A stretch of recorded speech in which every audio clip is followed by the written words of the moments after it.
Welcome to Okay. the Energizing America podcast, where we talk all things energy, why we need it in our business, communities, and life. Today, we're sitting down with Mr. Keene, a great author, business owner, a leader in Kansas City, doing all kinds of cool stuff. So, welcome, Mr. Keene. Well, thank you, Shane, and please call me Bill. But I I do will. appreciate the respect. Yeah, thank you. Well, Bill, I haven't had the pleasure of necessarily sitting down and doing specific work with you or your firm yet, but I had the pleasure of being in Kansas City, and we're super excited now because we're 1 week into our company as a fully employee-owned plan. And boy, what a journey this has been for us. But this isn't about Westcom's journey as much as it is about what who Bill is, what his firm does, how we can utilize that as we go forward, and just general financial literacy that is so important to me. It's something I've taken personal my whole life. Yes. Once I went to college and I went through a personal finance class and I learned so much that I did not know. I thought, how in the world is this missing from our country? Then when Yes. I got lucky enough to be a business owner and we have a 401k with a 6% match and I'm only seeing like 10% participation, I'm like, okay, this now I got to take this on myself. We got some teaching to do. So I really, really appreciate when I meet other folks in the business world who are out making that as part of their mission. And when we were at that ESOP conference and we ran it in a Keen book, Keen on Retirement, and I spent the plane ride home reading that sucker, and now our leadership team is reading it. There are so many incredible tidbits on here. So I already know all of that, but our audience doesn't. So tell me, Mr. Bill, or I'll call you Bill, what inspired you, first of all, to even write this book? Yeah. So I have been in the industry for 31 years, and I kind of tease and say, I know you can't believe that I've been out of college for 21 years. My youthful look. No, I'm teasing. Um, I am the old man at my firm now at this point, which is great because I'm very blessed with a team that is just amazing. But ultimately, I could go back even a step farther. I remember sitting on my father's couch when I was about 10 or 11 years old, and you might recall this. Even this is the way I kind of start the book, waiting for his unemployment check to hit the mailbox, and for whatever reason, my parents were divorced. I lived with him. He had a hard time keeping work, and I internalized the anxiety around money as a young boy, as a 10, 11-year-old. And I saw the strife and anxiety that it produced, waiting for that unemployment check. And that's back when they actually hit the mailbox. They didn't come electronically. It's been a bit. But it caused me to have real passion about figuring out how to handle my own affairs, how to handle my resources. And when I was about 14, I realized that would be getting a finance degree. Back in those days, that was a finance degree. Today, there are degrees that are in financial planning. So we hire a lot from colleges that have financial planning degrees. So young people coming out of school that are trained on personal financial planning, tax planning, these kind of things. Back then, it was just a finance degree. So I pursued a degree at UCM, Central Missouri State, Missouri College here in Kansas City, or sorry, just east of Kansas City, and came out of college with no assets, no resources, no family money. Didn't know anybody that had anything either, and under the pressure of having to support my parents. So I really kind of internalized that, probably some codependency going on there, but wanted to just provide for them so that they could maybe be rid of some of that anxiety I saw. And so I cold walk brokerage firms, Shane. I walked into every brokerage firm in town as a kid. I say kid, a 22-year-old, and just said, "Give me a shot. I'll do whatever it takes." And so I got hired by a firm called Dean Witter. And I don't know if you even remember a company called Dean Witter. It's morphed into Morgan Stanley now. But Dean Witter I was transported out to the 83rd floor of the World Trade Center in New York City, and was trained there and stayed there and lived there. That was just after the Ryder truck had driven into the World Trade Center and detonated a bomb in 1993. Maybe you remember that, or at least Yep. have heard stories about it. So I was there right at that time. And here I was, a young guy out there just kind of going, there's failure is not an option. I say my life was like the first half of the original Wall Street movie where before Bud Fox goes bad with Gordon Gekko. So I don't want to relate myself to after he goes bad. So like the first half of the Wall Street movie, young kid in New York trying to make it.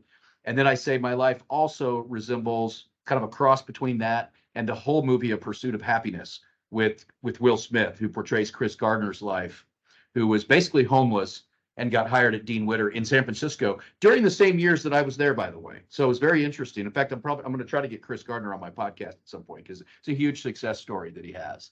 So, you know, my pep talk was, you're not going to make it. We have to hire a certain number of people every year. No one really makes it in this industry, so good luck.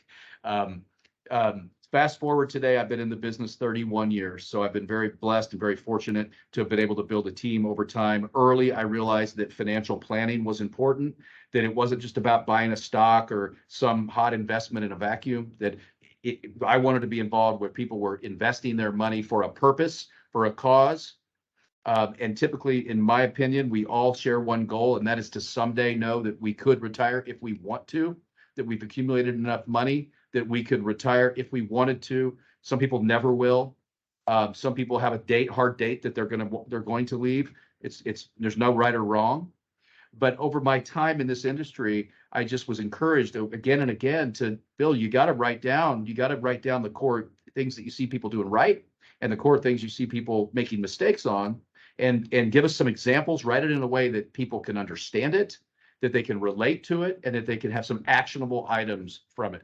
And so we did that with this Keen on Retirement, which is kind of a play on words, Shane. Keen on Retirement. My name works. It works.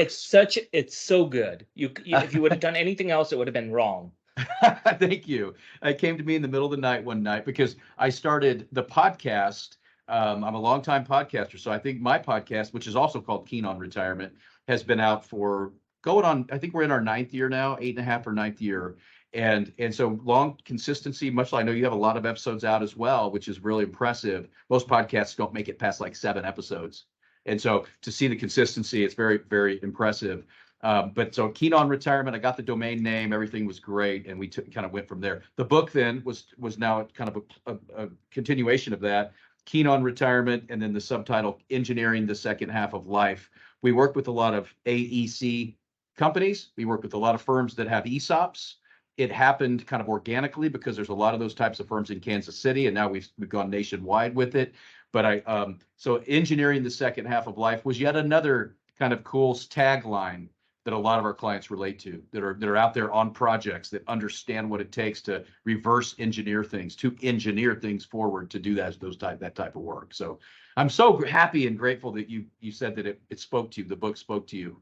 Well, and what it also did is it spoke it like awoke a refound or a renewed interest in financial planning and literacy, and to the point where when my wife and I were on vacation on my morning run, your podcast, I think I got through 22 of them in Wow. that 5-day vacation. So great podcasts.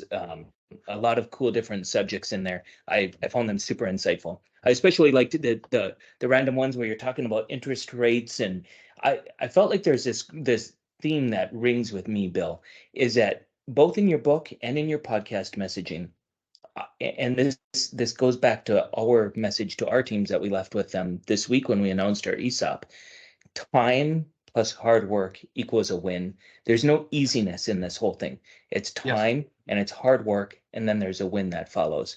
And when you think about Bill King's life of growing up in a less than desirable economic conditions, and awakening this desire to not leave that for your family and being able to push forward, that didn't happen. It's 31 years. You're 31 years in, and in your book, you talk about this journey of now you're flying in an airplane because it was a lifelong dream, right? And through that, you also get to be able to more efficiently get to your clients, right? That didn't happen. You didn't start with the plane and with a multi-million-dollar firm or whatever, however you measure those types of firms. That's not where you started.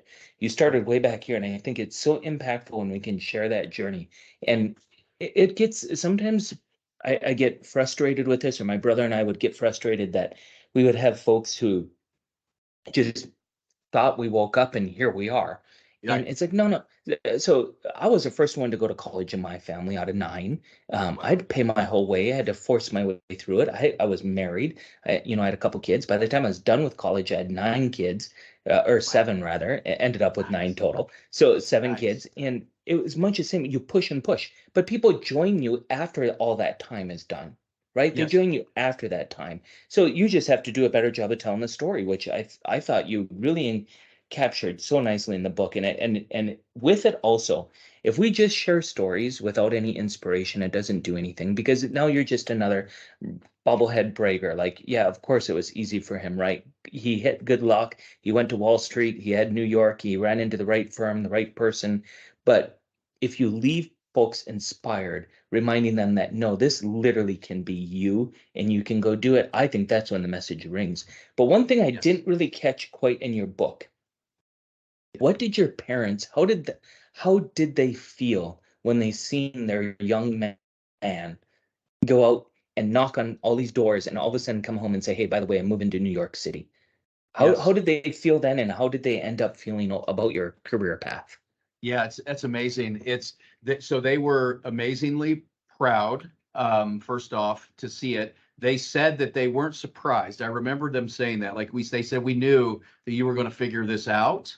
Um, and one of the things that I did in the book, and I know there's a lot of detail in there. You might recall was just out of school for a few years, and I had my father working for me at the firm. Now, I'm telling you now, he's since passed. He passed away at age 60 with had lung cancer. That was in 2001, so that was a while back now.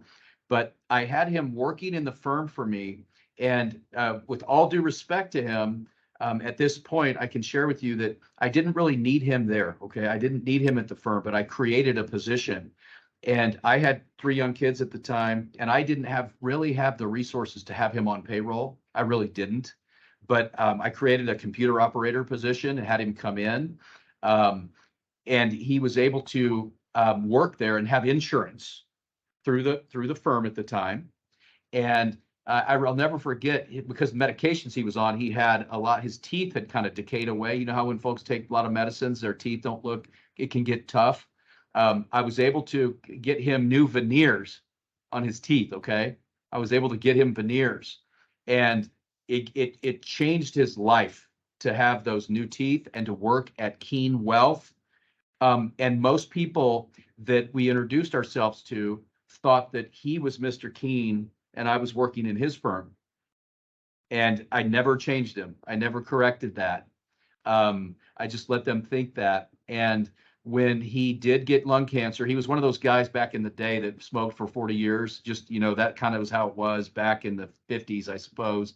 And he got lung cancer. It was a tough deal, but he luckily he was on the insurance and we were able to get him to Mayo. And as tough as it was, he ultimately passed. He had the best care possible. So for me, I can tell you it was very, very stressful because I didn't really have the resources to do it. But I would never trade that time for anything in the world, Shane. Never, ever. I would never change how all that worked out.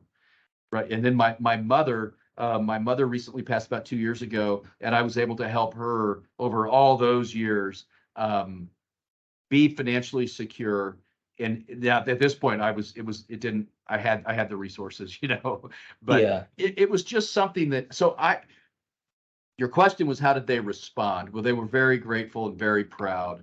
But I would never trade that. It was very stressful, but I would never trade it for anything. Just the journey that it took. And here's when I advise clients, they say a lot of times that in my industry, you attract the people that are like you, so people that have similar values and the people that have similar experiences.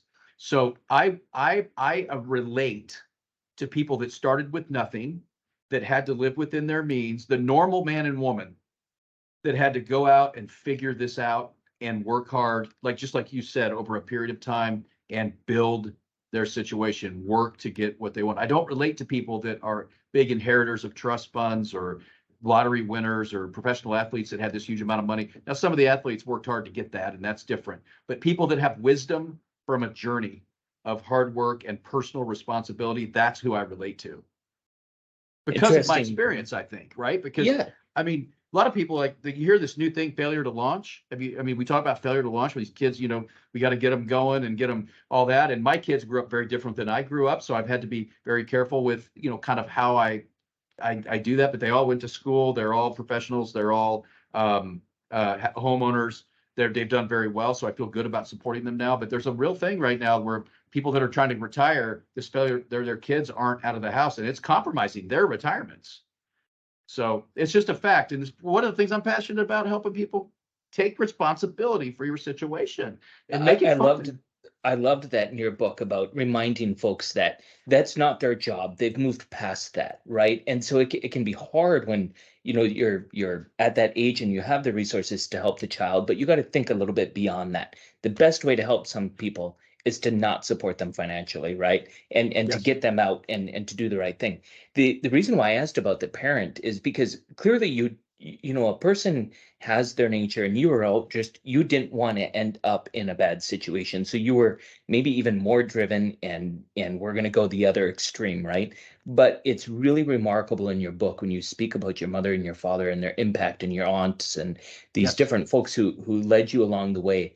And I think that's so important for folks to know that when you do start achieving some success or you start building upon your life and things are going in the right way and you're starting to win, don't forget those around you who brought you there. Like it's easy to say, well, Bob grew up in a better economic situation, so therefore he's going to be better than me. But oftentimes we find out that's not true. Bill, who grew up in a less of an economic situation, ended up on the flip, right? Yes. But one thing he never forgot was to be grateful. And for me, that really has rung true over my life. Like I, I'm lucky to be where I'm at in life, and there's no reason why I should be where I am. But when we announced our ESOP here in Duluth last Friday morning with our team, my dad, he's on our payroll. He if he doesn't have anything to do, he comes for coffee, so we might as well just Nice. pay him. And and so he's sitting. I pulled him aside Thursday night. I had him come over, and I told him, "Hey, Dad, just so you know, our special company announcement tomorrow morning is we sold." And he was just devastated. He thought Oh, I'd sold it. My brother and I had sold the business to some big old firm and his job was done and he's not going to have coffee. He's 70, he's 72. So it was a kind of a big deal for him. And so I explained what a employee owned company is. And he finally tells me, he says, I don't know what this Hill you just did, Shane, but I'm not even going to try and explain it to Ma. I'm just going to continue to trust you. And I'm proud of you guys. And off he went. So the next awesome. morning we're sitting in this company announcement and somebody says, so do we get to fire anybody we want? And I said, yeah, absolutely. Who are you starting with? And he said, we're firing you, the CEO. And my dad jumps up from the audience and he turns around and he says, and it was all in jest, right? And Yes. and dad says, just so you know, he's still my kid. And if you're gonna mess with him, you're messing with me. Like that the moment of proudness in him was just like clear, like uh you're not he's proud of what his boys have been able to accomplish at Westcom. And so if Yes. anything, I've had to remind him, like, hey dad, this was a whole team. This wasn't Shane and Jeremy. This was a team that brought. But I think there's something about Yes. being a parent and seeing people win, especially if you had to struggle along, like my Yes. parents had to struggle. They raised 9 children in economic times in the Oh, 80s, and those weren't favorable times to be doing that. Whereas now we have a lot more resources, right? So that's right. I really appreciated your thankfulness back to the folks who led you throughout that journey, even if it wasn't in a financially supportive way, they still left you with lessons. And I Yes. appreciated how you continually went back in your book on that. So tell me now, Thank you. you in your book you talk about the similarities between aviation and financial planning, and we've haven't ever really gotten into flying private. We did this last week when we went around and announced our company announcement because we had to get from New Oh, Mexico to North Dakota, and I wanted to get ahead of any misinformation. So we flew this way, and it was just remarkable to watch these pilots sit up front because when you're flying commercial, you don't get to see this, right? The right. cockpit door closes, you don't get to see it. You're flying private, and they're checking and they're making everything. And we're on our way from North Dakota back to Duluth here, and we have to route around a storm, and they're Yes. constantly scanning and they're looking at their instrument, and pretty soon they're flying through just clouds, and this is where you got to rely on your instruments. You got to That's right. rely on your plan. There's no change in it. And That's maybe right. you even reference in your book the JFK, or not JFK, but the Kennedy accident. I Yeah, believe, JFK Jr. Yeah, that's yeah, it how I was in ended your, the book. Yeah. yeah, it was in the book. Okay, sometimes I read too many books, so I forget. But that trusting your plan. And for us at Westcom, it took us 3 years to get from a decision of being an ESOP to actually closing on an ESOP. Yes. And there was all kinds of reasons during that 3 years to cancel the plan, but we just held steady. We kept pushing, and I'd have to remind, we had an incredible ESOP team of folks that we had hired, consultants, but I had to always go back to them and say, hey, remember, our intent here is to make the future rewards of the company be in the hands of those who are most impactful. Yes. That's the only intent. So sometimes we'd get caught up on a valuation, we'd get caught up on a plan language, and it'd have to be circle back. What was our intent? And that's much like financial planning. What's your end game? Let's get back to that intent. The market's chaotic around us, but what's your end game? So speak a little bit to us about how that similarity is between that airplane and that financial plan. Oh, absolutely. And first I might want to just say congratulations on installing your ESOP, making that transaction. For folks that maybe don't understand the power of that, what Shane has done and his leadership team has done, has been able to create a structure so that the employees can now own the firm over time. In my experience, in most cases, sellers, the owners could have made more by selling to a strategic or an outside private equity firm. They could have made more for themselves, in some cases substantially more, but instead that was not the core issue. The core issue was getting the company in the hands of the people, all the people that are working hard each and every day and making that transition successful. The power of this ESOP is something that I've been able to see over 30 years, because we work with a lot of folks that have ESOPs, new ones, but also ones that have been around for many, many years. And I get to see the life-changing wealth that is built for the employees that stick around, work hard, and contribute to the bottom line.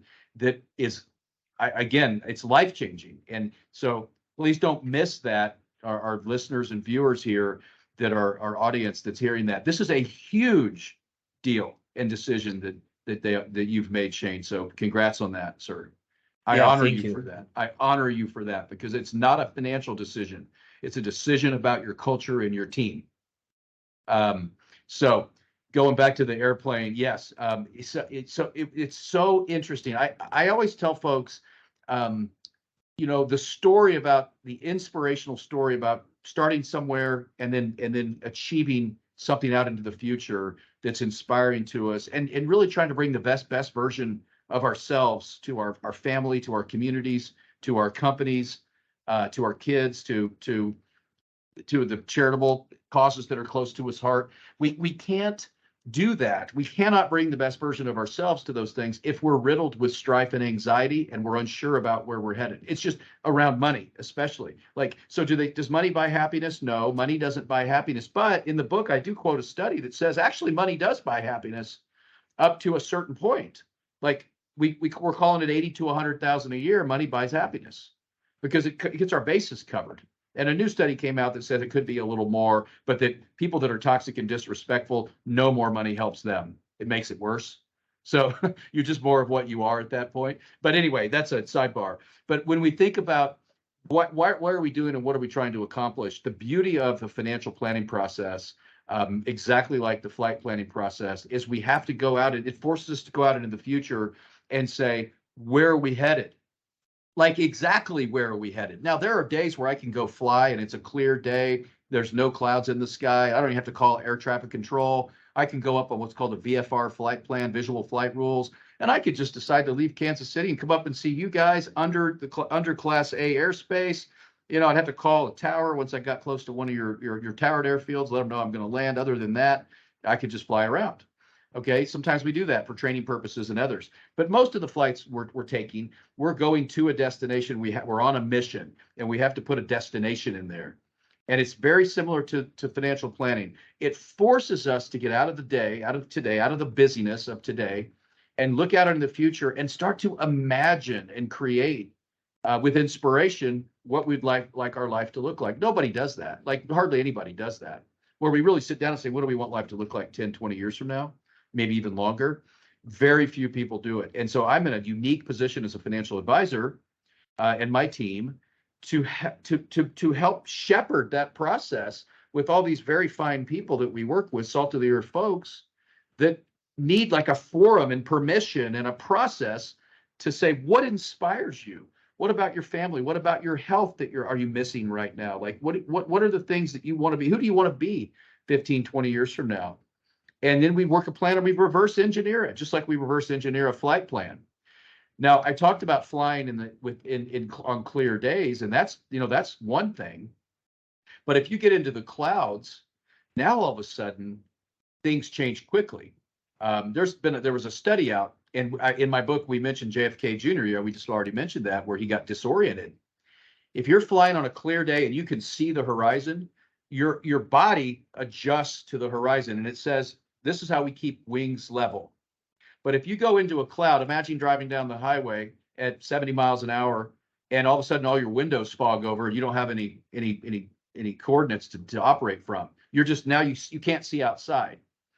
This happens in airplanes, but you're on multi-axis, so your body is seeing things and feeling things that are not happening. And you probably could care less about the physics around it, but there's fluid in our inner ear, and with all the different axes up in the air, what you're feeling is slightly behind. So if you go into a cloud, you might think that you're going up and to the left, but you're really going down and to the right, and you have no way of telling the difference.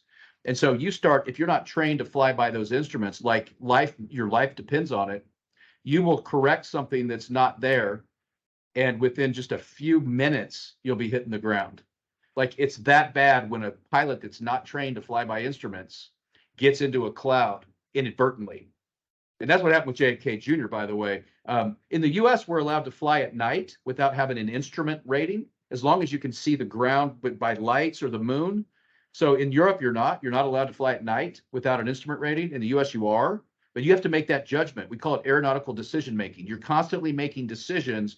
Do we go? Do we not go? Do we fly at night? Do we go? Do we fly in that thunderstorm? Do we go around it? Will you go around it? How far out from it do you go? Do you shoot the gap between these two storms? Do you have onboard radar? A lot of things, or are you just looking at NextRad, which is 15 minutes behind in some cases, and you're in the clouds, you can't see, or you're relying on your instruments. Are you going to go through that thunderstorm? There's that little hole there based on NextRad, or you probably not. You're probably, if you have onboard radar, it's live. Okay, yeah, we might do that, but you can't see outside, so you're relying on your instruments. And first off, you have to know where you're going. Secondly, you have to have a plan, and then you got to rely on your instruments when you hit turbulence or you hit clouds. And so this is how I kind of compare it to the financial planning. We go through COVID, worst correction, fastest recession and decline we've seen in history, fastest recovery we saw in history coming out of COVID. We go through 08, 09, 01, 02 when the towers came down. If we have a plan, we pre-committed to where we're headed and what we're doing, we get into the clouds and turbulence when things look like life's never going to be the same again. 2001, planes were flying into buildings. It's never going to be the same again. The instinct there is to bail on the plan, sell everything, buy gold, machine guns, and hand grenades, and call it a day. But that's a seven-figure mistake in some cases for folks. So you have a plan, you're pre-committed to the plan, and no matter what the world throws at us, we're going to know what we're going to do. And we're going to, not only are we not going to make a knee-jerk reaction that's going to harm us, we're actually going to have pre-committed to some things we can do that are opportunities during those times. So now we're going to take opportunities. We're going to turn negative times into opportunistic times through a myriad of things: tax loss harvesting, moving money into Roth IRAs, many other things that we can look at during tough times. So all of a sudden you go, wait a second, we came out of the tough time better off than had it happened than had it not happened, because we were smart and prudent and took proactive measures instead of reactive responses. And that, but how again, do as a pilot, you have all this training, right? And training is great, but then you have this thing called experience. And so how do you keep your clients on that path when they don't have that same training, nor do they have the same experience? This is their first thunderstorm, right? Like when I think Yep. it was so hilarious in April of 2020. This was the only funny thing that whole month was Yeah. oil prices had went negative, right? And a significant portion of our business is in oil and gas services. We do not own oil wells. I do not produce oil. I have no impact on how much my producers are getting paid for their barrel of oil. We were using a bank on the East Coast at the time, and our banker calls me and he says, "Shane, my board is freaking out. What does this mean for you? Like, are we about to incur some losses and whatnot? Should we be worried about your clients not paying? What does this mean? And I just started laughing and I told him, I'm not in the oil business. What do you mean? He's like, oh, we've never had negative oil prices. Our bank wants to freeze every single oil account we have and close the accounts before it's a problem. And I said, well, if I produced oil and gas, I can see why you'd want to do that. I don't produce oil and gas, so I'm not sure why you're, Yeah. it was just this hilarious moment. And later that year, we switched our bank to a local bank who understood who we were and what we do. Yes. Because it was important that they didn't think we were an oil producer because, oil producers have different strategies in place called hedging and futures and the like to ensure that they're insulated from that marketplace. I don't know what that's like, and I don't have the wherewithal to even determine that, but I got confidence in my clients, right?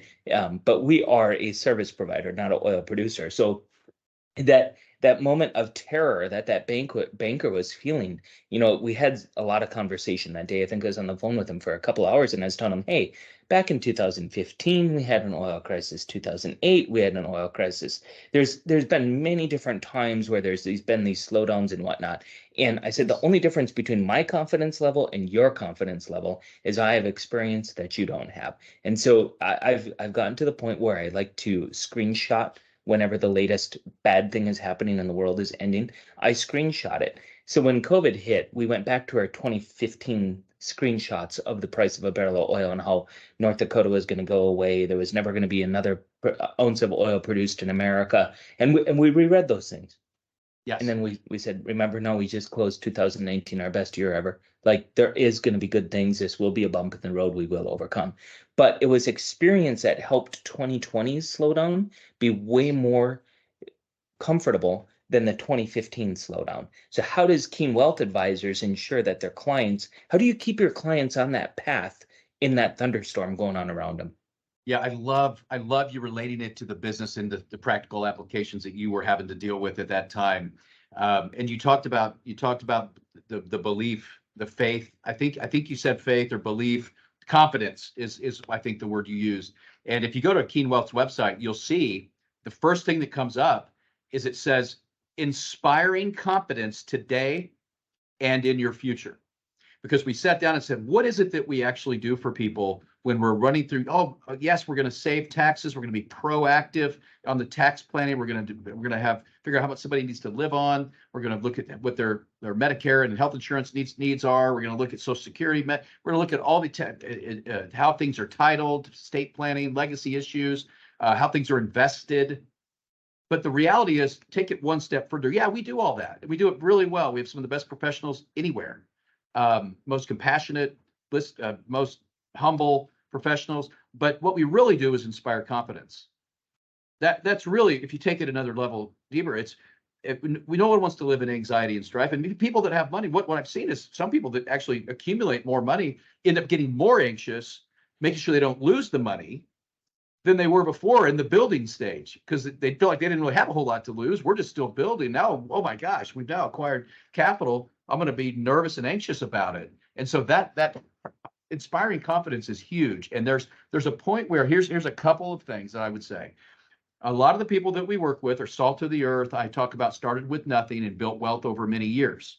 So a lot of the people we work with have a history of living through the difficult times. So they can remember 9/11. They can remember the Gulf War. They can remember the crash of 87, Black Monday. They can remember the financial crisis. They've been through it, and they've seen their wealth ebb and flow over time. And they look up and they say, wait a second, I have more wealth today than I've ever had. And we've been through all this tough stuff over many years. So they have a little bit of that faith on their own.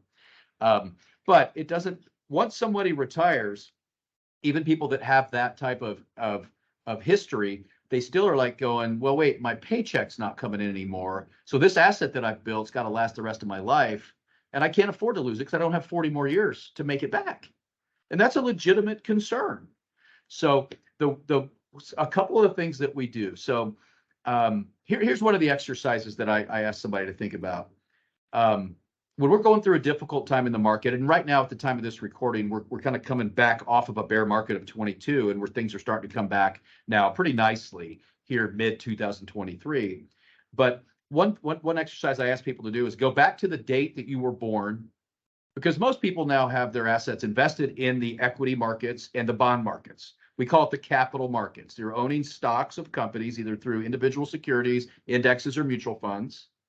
So you actually are participating in ownership of companies. In your case, now your employees are going to be owning your company, which is a beautiful thing, because over time, the well-run companies and ESOPs have done quite a bit better than the broad capital markets. That's a wonderful thing. So most people have their money in these investments. This is why it's like, why are you subjecting me to this stock market volatility? Well, because most people have the majority of their wealth there, and that's what gets them got them here, and that's what's going to get them on to the rest of their retirement as well. So we have to kind of understand it and learn it and have faith in it. But if you go back to the date you were born, the year you were born, and go back and Google what the Dow Jones Industrial Average was the year you were born. Now, I'm going to give, I've said that I'm the old man at my firm. I'm 54, almost 55. I was born in 1968. My number two, Matt, who's an incredible guy, I think you met at the conference. He's 41, and then the partners are in their mid to late 30s. I was born in 68. The Dow Jones was at 800 in 1968. It was at 800. Okay, so that gives me some perspective. Wow, 1968, I've been around 54 years. The Dow's gone from 800 to 34,000. Approximately today. But wait a second, let's go back to somebody who's 73 years old. Somebody that in 1950, and I use this for when I'm talking to typically older people, Shane, because they can relate to it. But so you're 73-year-old person, a retired person today. This is somebody born in 1950, the year the North Korea crossed the 38th parallel and invaded South Korea back in the 1950. The Dow was at 200. Dow was at 200. Today it's at 34,000. So wait a second. In one 73-year-old person's lifetime, the markets are up not 170%. They're up 170 times. 170 times in that time frame. So going back and doing things that help people relate to how the markets affected them, and to understand and get that core wisdom that when the markets are going through corrections, it has to happen. It's we call it the equity risk premium. The reason you make close to 10% a year over many years, over a long period in the markets, is because at times it goes backwards for a little while. And that's completely normal and necessary for you to be able to achieve the higher returns long term. And so when you can understand it and own it and say, no, this isn't a big deal. It stinks to see our assets down temporarily, but it's a temporary decline amidst the permanent advance. And so when you talk confidently about that to folks, now I've been at it for 31 years with real money in my real life in a real firm, and a lot of families that are relying on us, for their life savings to last. Like they're hoping we're right, and we've been doing it a long time. But when I can speak about it with confidence to folks, say, you know what, we're seeing X, Y, and Z. We're not downplaying the fact that, yes, there's a lot of cash awash, rates are rising, inflation's up, whatever it might be at the moment that we're dealing with. But we're like, look, this is how we've positioned your plan. If you're in the spending stage of your lifetime, we don't want money in the markets, in the stock market that's subject to volatility that you're going to need back to spend, to live on, or for a home or a college education for a grandchild, that you're going to need within 5 years or so at a minimum. So any of that money needs to be out of the equity markets, because we don't want it subject to volatility.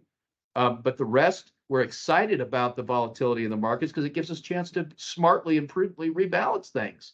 So that the asset class that ran way up last year, we were able to take a little bit off in a smart tax way and invest it into the asset classes that are down. So volatility, actually, you can harness the cycles as opposed to being whipsawed by the cycles, which most people do untethered and unadvised, will chase what did best last year and panic out of things that did worse this year, when the reality of it is you should be doing the exact opposite, smartly and prudently, both investment-wise and tax-wise. But so that's how that conversation, that talk about history and experience, and then also once people have been on the path with us, Shane, like they hear us talk about it, they read the book, they listen to the podcast, they see others have been with us for 20 years, 27 years, 30 years, and hear their experiences. Like we retired in 2001. I tell a story, an engineer, right before the towers came down. And here we are 22 years later, and he's got more money than he's had when he started. And he's been pulling money out, putting kids through grandkids through college, living life, paying taxes. And his story is he's got more money than when he started. That's like a real simple explanation of how a guy retired at the worst possible time before the towers came down. And it's played out for 22 years. And he likes to talk about it. I don't put anybody's names in the book, but when he's at, like, we had a big 500 person barbecue at our office last week because we're all about community and people having fellowship and get together and hanging out. And he likes to tell everybody that's me in that chapter that Keen's Yeah, talking that's about. awesome. But That is so.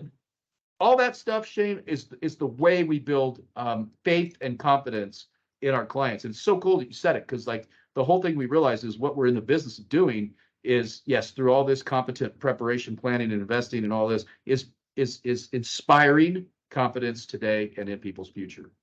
So, and I think that inspiration too can come from the real life examples that you laid out. I love when people are willing to share those, because so many of us can relate. Like you said, you deal with the salt of the earth kind of folks, and Yep. they've seen what you've been able to accomplish, so they want to start to follow. And one thing I've learned just in my little life, and I'm not young anymore. I wish I was, not really, but I'm 40 now, and so one thing Yeah. I've had to learn in business is you got to trust people around you. And something really important happens when you trust the right people, they'll propel it forward, no matter what the deal is. So when you're out looking for a financial advisor, hopefully folks can at least have a takeaway that they're matching up with somebody who has that same background, because then it's easier to trust what they have to say, right? And I think that's why we end up doing business with people who are like us, because we can relate, and therefore it's a little bit easier to build the trust to follow that plan. The Right.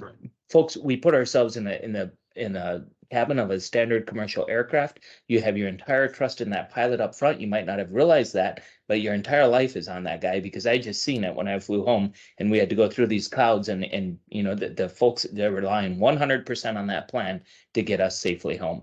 And boy, Yes. did they ever, and it's much the same with that financial plan. You touched on a few key things in your book too, and I hope folks have an opportunity to get that book, Keen on Retirement, because it speaks so simply and so powerfully to just the realness of life. And as a finance guy, I got my accounting degree, and it's just by oddest thing that was a business owner. Well, I guess I still am a business owner, now Yes. that I'm an ESOP employee. But um, I would do tax returns for folks, and when I did tax returns, it often would develop into a financial conversation. So I've had a lot of folks Sure. visit with me and just have a personal interest in finance, right? And the amount of misinformation. I have an entire team in one of my offices. There's 6 people that work over in this field, and they all have a whole life insurance policy with a particular insurance agent who is a family friend that they're paying over $100 a month for, and Yeah. they're not participating in my 401k that gives them a 100% match for their first 6% of contributions. And I Yes. cannot get the message through that it is a unwise investment and wrong, because every time they call the insurance agent, he convinces them that I'm wrong, right? So Yes. where I'm going with this is there's so many misconceptions about wealth building.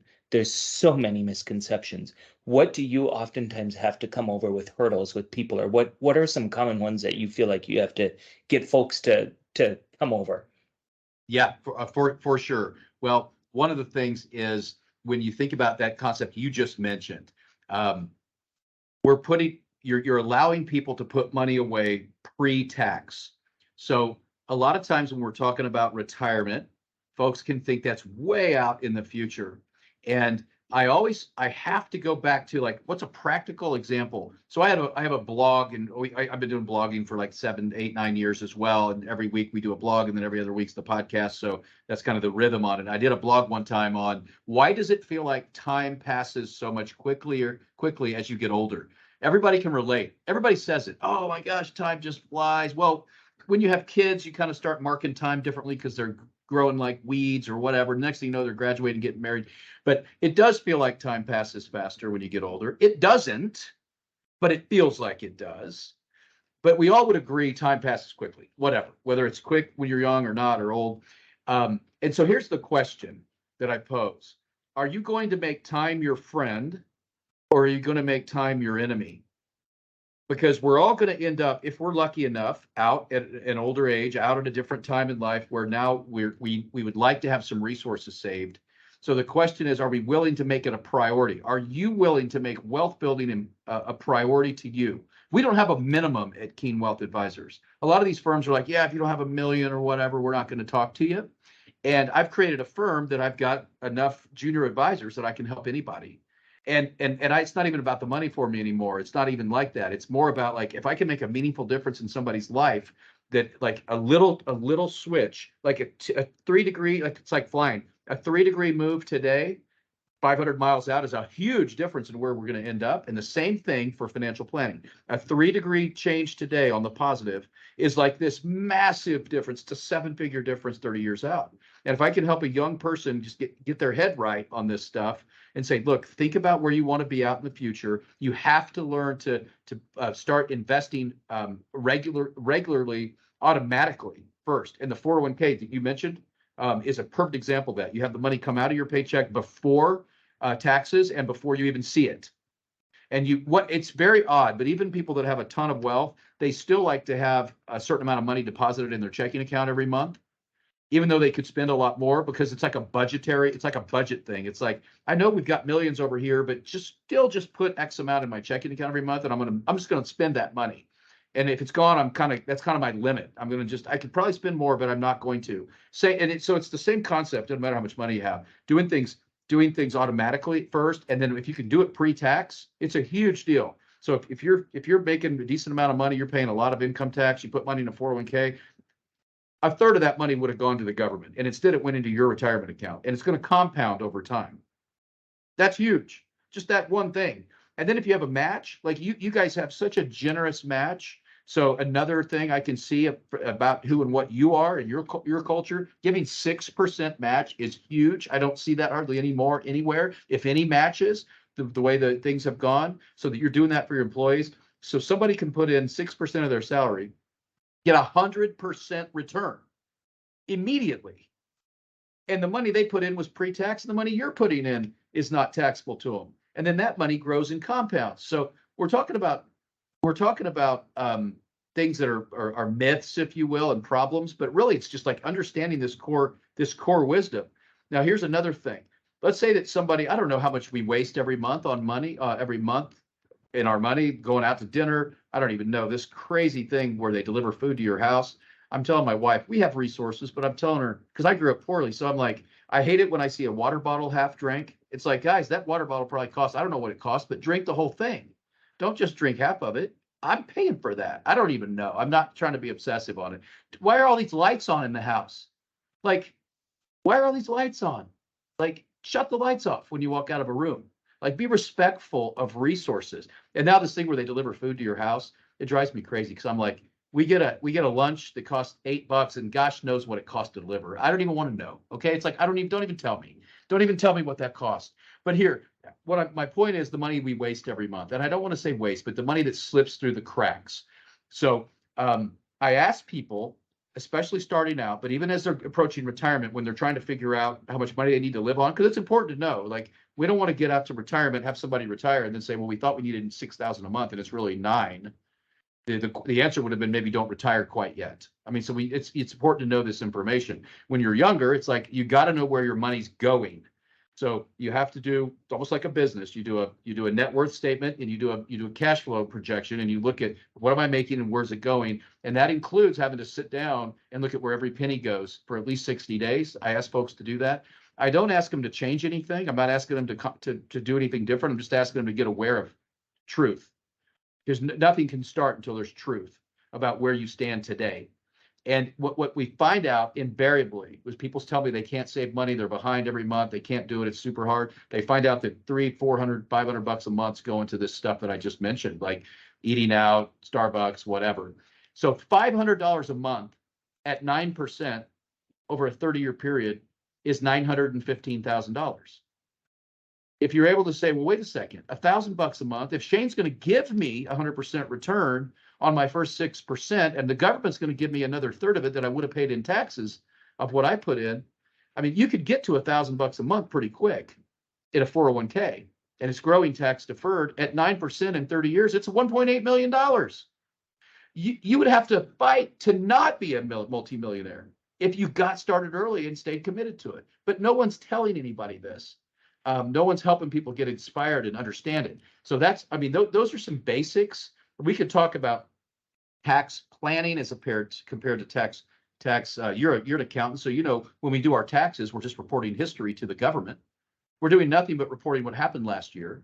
When we're doing tax planning, we're thinking about making moves in the current year that's going to affect future years beneficially.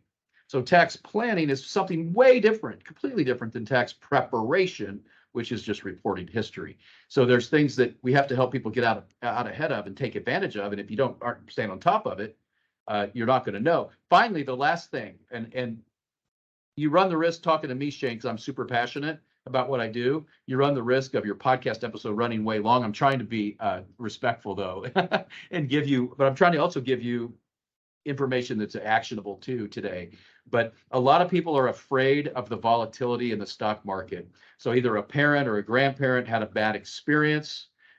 They might have put money in some stock and they lost all their money because that one stock went away, or they did I call it shiny objects. I call it flash in the pan investments. Like they went after a meme stock or tried to buy digital coins at the top.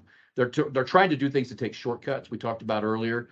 But the power of the financial markets, the capital markets, over time, if you're diversified and with some of your assets and you're in equities, so basically the equity markets where you're an owner of a security, not a loaner. When you put money in the bank or buy a bond, you've loaned the money as an investment. You accept a rate of return for that money, typically way less than the equity markets. In the equity markets, you're now an owner, and the compounding can be amazing over time, but you have to experience volatility. And you have to understand it, know it, harness it, and not be afraid of it, and actually welcome it so that you can buy more shares cheaper. The 401k, people call me and say, well, the market's down 20% this year, and all the money I put in my 401k evaporated.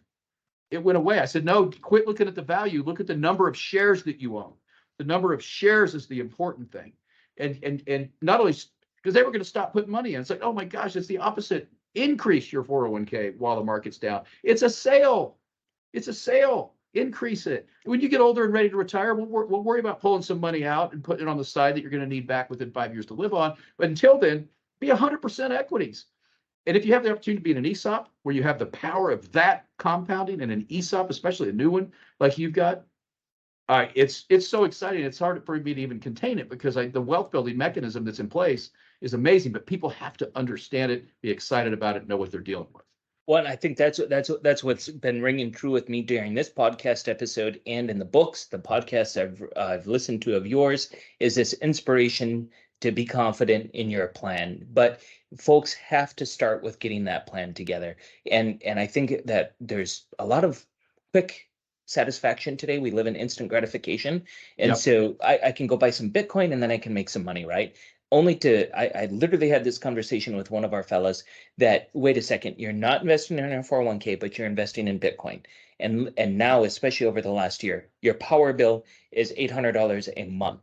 And imagine if that $800 was going into this match of a 401k, right? And so Yes. part of my thrill with our ESOP is that just by showing up and doing what you already are doing, you have this additional benefit that hopefully will inspire you to take more ownership over your financial life and do a bit better. Because once you do, you'll find out there's all kinds of opportunities out there, whether it's your employer's 401k, whether it's just opening up an IRA for your spouse, or doing a money market account, or there's so many different Yes. opportunities out there. Whole life insurance, if you don't have the money for it and you're not investing in your current retirement No. plan, is not a wise plan for it. So Nope. starting with hopefully getting some success through an ESOP, especially like you said, from what we understand, the first 7 to 10 years at a best life of an ESOP. Yes. Hopefully some of our younger, because we're a young team. I'm one of the old ones on the team actually at 40 years Okay. old. So my hope is that these folks who are 20, I have a guy who was with us when he was 17. He was a farmer from Wisconsin, moved out to North Dakota. He was used to making $15 an hour as a part-time kid. He became an apprentice electrician, eventually became an automation tech, worked up to a journeyman electrician. He now runs our entire industrial controls department. He's not even 30 years old, and he's making awesome money. And he started participating in the 401k then, and he's my best storyteller about what can happen. And so I just wish more people could do it. But I think,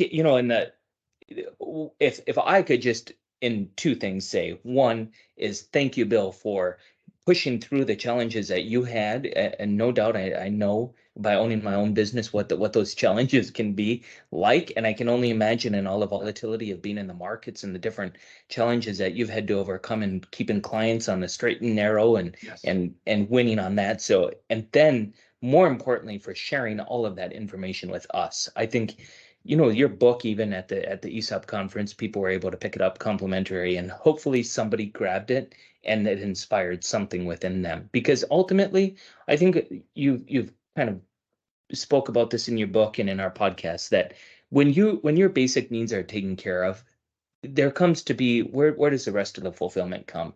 And Yes. watching other people get to that point is so powerful. It builds so much more satisfaction for me sometimes, even than my own journey brought.